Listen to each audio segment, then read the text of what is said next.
Assalamualaikum warahmatullahi wabarakatuh. Nama saya Lintang Mutiara Kurniawan dengan NIM 24201200032 dari kelas C3HKR di mata kuliah Qawaid Fiqhiyah yang diampu oleh Bapak Haji Fuad Riyadi LC.MAG. Yang pertama adalah definisi usul fikih. Secara bahasa, usul fikih adalah dasar-dasar hukum. Sedangkan secara istilah, usul fikih adalah ilmu yang membahas cara menggali hukum syariat dari dalil-dalilnya, seperti Al-Quran, hadis, ijma', dan qiyas. Yang kedua adalah definisi fikih.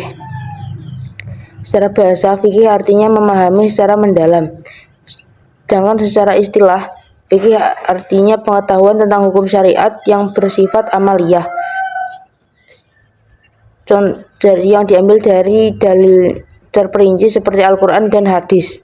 Yang ketiga adalah qawaid fiqhiyah. Secara qawaid fiqhiyah artinya kaidah-kaidah fikih. Secara istilah, qawaid fiqhiyah adalah prinsip umum yang mencakup banyak fikih cabang. Yang keempat adalah perbedaan usul fikih dan qawaid fiqhiyah. Usul fikih adalah metode menggali hukum yang berfungsi sebagai alat untuk menentukan istinbat hukum. Contohnya, kaidah amr menunjukkan wajib. Fikih adalah hasil dari ijtihad yang berfungsi sebagai penetapan hukum perbuatan manusia.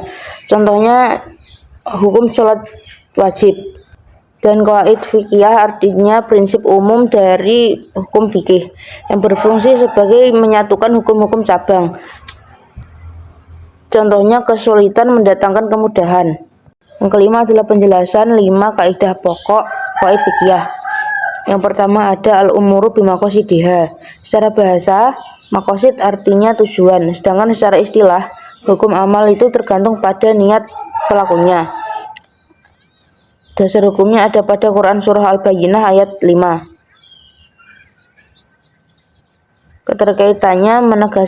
Keterkaitannya menegaskan pentingnya niat dalam menentukan sah atau tidaknya amal.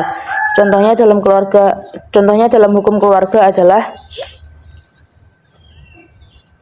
niat menikah karena ibadah, bukan untuk menipu atau mendapatkan harta. Dan yang kedua adalah al-yakinu la yuzalu bisyak. Secara bahasa, yakin berarti pasti dan syak berarti ragu. Dan secara istilah, sesuatu yang sudah diyakini tidak bisa dihapus hanya dengan keraguan. Dasar hukumnya ada pada Quran Surah Yunus ayat 36. Keterkaitannya adalah Islam mengajarkan kepastian dalam hukum, bukan berdasarkan dugaan. Contohnya dalam hukum keluarga adalah suami yang ragu telah menjatuhkan talak atau belum tidak bisa dihukumi sampai ada keyakinan. Dan yang ketiga adalah al-musyaqqatu tajlibu taisir. Secara bahasa, masyaqqah artinya kesulitan dan taisir artinya kemudahan. Sedangkan secara istilah, jika terjadi kesulitan berat dalam hukum, maka syariat memberikan keringanan. Dasar hukumnya ada pada Quran Surah Al-Baqarah ayat 185. Keterkaitannya adalah prinsip rahmat dan kemudahan dalam syariat. Contoh dalam hukum keluarga adalah boleh wakil akad nikah bagi yang tidak mampu hadir. Dan yang keempat adalah ad-dororu yuzal. Doror berarti bahaya. Kaidah ini berarti setiap bentuk bahaya harus dihilangkan. Dasar hukumnya ada pada Quran Surah Al-Baqarah ayat 195. Keterkaitannya adalah syariat hadir untuk menolak bahaya dan kerusakan. Contohnya dalam hukum keluarga adalah perceraian dibolehkan jika mempertahankan pernikahan menimbulkan mudarat seperti kekerasan dalam rumah tangga. Dan yang kelima adalah al-adatu muhakkamah. Adah berarti kebiasaan.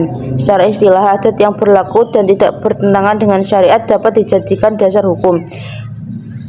Dasar hukumnya ada pada Quran Surah Al-A'raf ayat 199.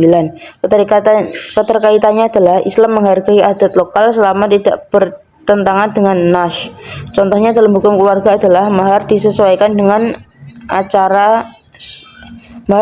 mahar disesuaikan dengan cara setempat. Sekian jawaban UTS dari saya. Wassalamualaikum warahmatullahi wabarakatuh.